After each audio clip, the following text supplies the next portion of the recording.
The Dallas Cowboys declined Leighton Vander Esch's fifth-year option a couple days ago. So today I'm going to be talking about it for a little bit. I should have mentioned it in the last video, but I'm still working on a couple of videos, editing them now. Some of the draft grades and reactions, they are currently being edited, and I'll have them up as soon as possible. And other news broke for the Cowboys today that I'm going to be making a video right after this. So be patient with me. But anyway, today we're talking about Leighton Vander Esch. They declined his fifth-year option, like I said. This is nothing too serious. I was expecting them to decline it as well. A lot of Cowboys fans were upset, but I'm going to be explaining why they did that. So let's first start off with Leighton Vander Esch. Drafted out of Boise State in 2018. Coming into the draft, he was a top 5 prospect, but late in his career, or his collegiate career, and in the scouting, it came across that he has neck and back issues that he had multiple surgeries on, and it was a health scare, and he fell to 18, and the Cowboys drafted him.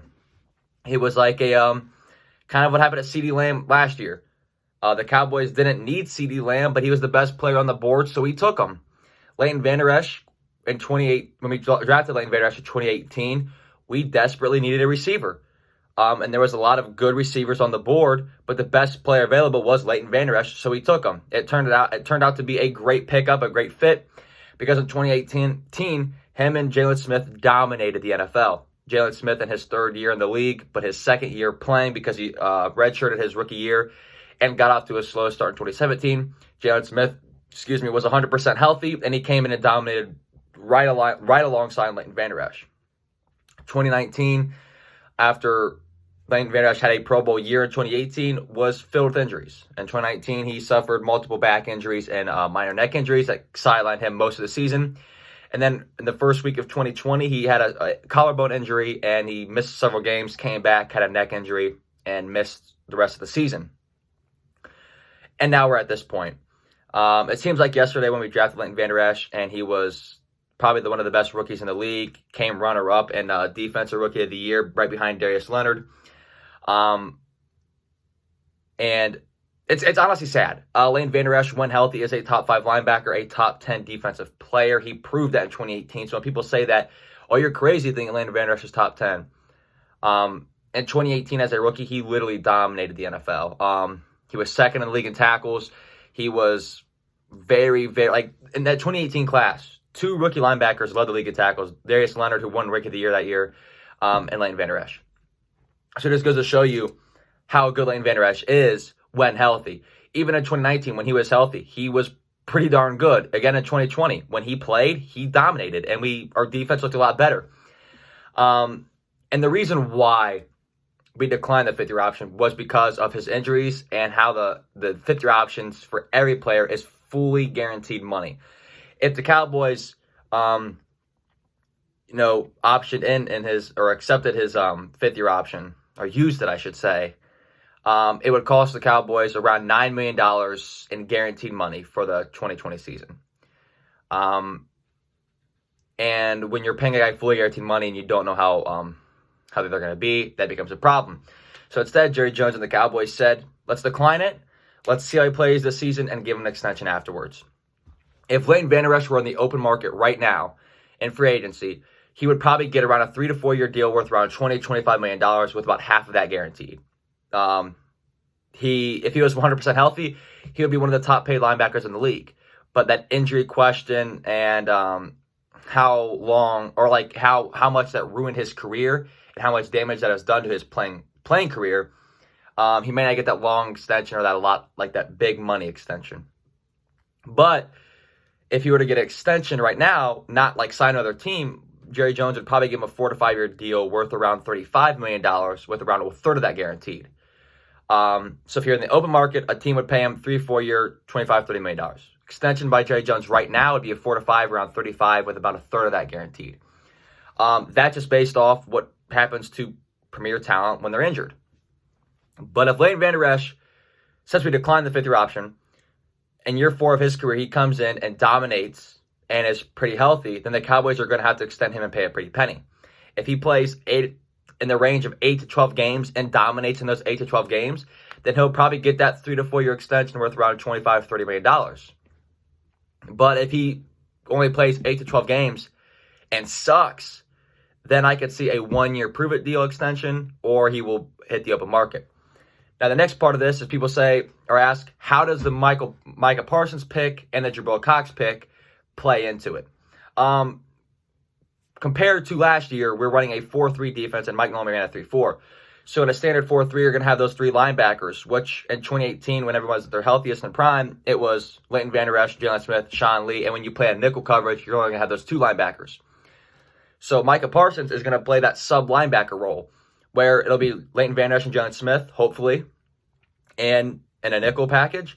And when you need a third linebacker, that third linebacker will be Micah Parsons. The Jabril Cox pickup is just to be depth. Last year, the Cowboys had on the roster for linebackers was Leighton Vander Esch, Jalen Smith, Kyle Caro, Sean Lee, Luke Gifford, Francis Bernard. I think I forgot somebody. We had Sean Lee, Leighton Vander Esch, Jalen Smith, Kyle Caro, Luke Gifford, Joe Thomas, and Francis Bernard. Leighton Vander Esch was injured. Kyle Caro got cut. Luke Gifford got suspended and injured. Francis Bernard came from the practice squad.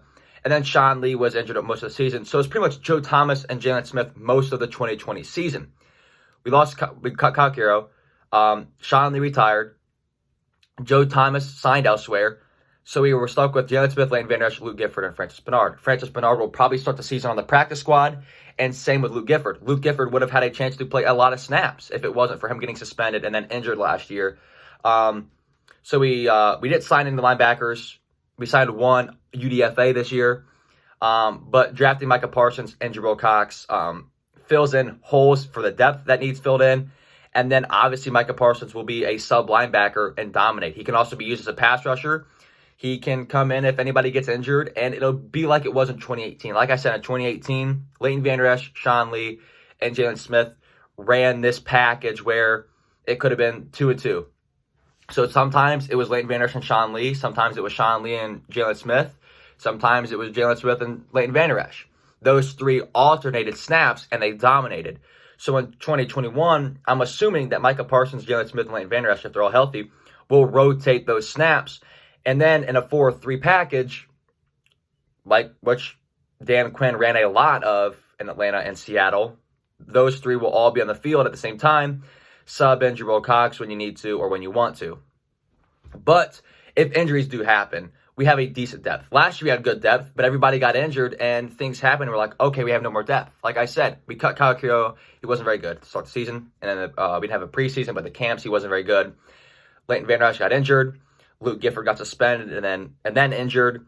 Francis Bernard, we had a call from the practice squad. So we were shorthanded. Coming into the season, it's like, okay, we got really good linebacking core. Got the 2 stars, really good depth with young talent and young potential. And then Sean Lee gets injured. Leighton Vander Esch gets injured. Like I said, all those things happen, and we're rocking with guys that hadn't had that much experience.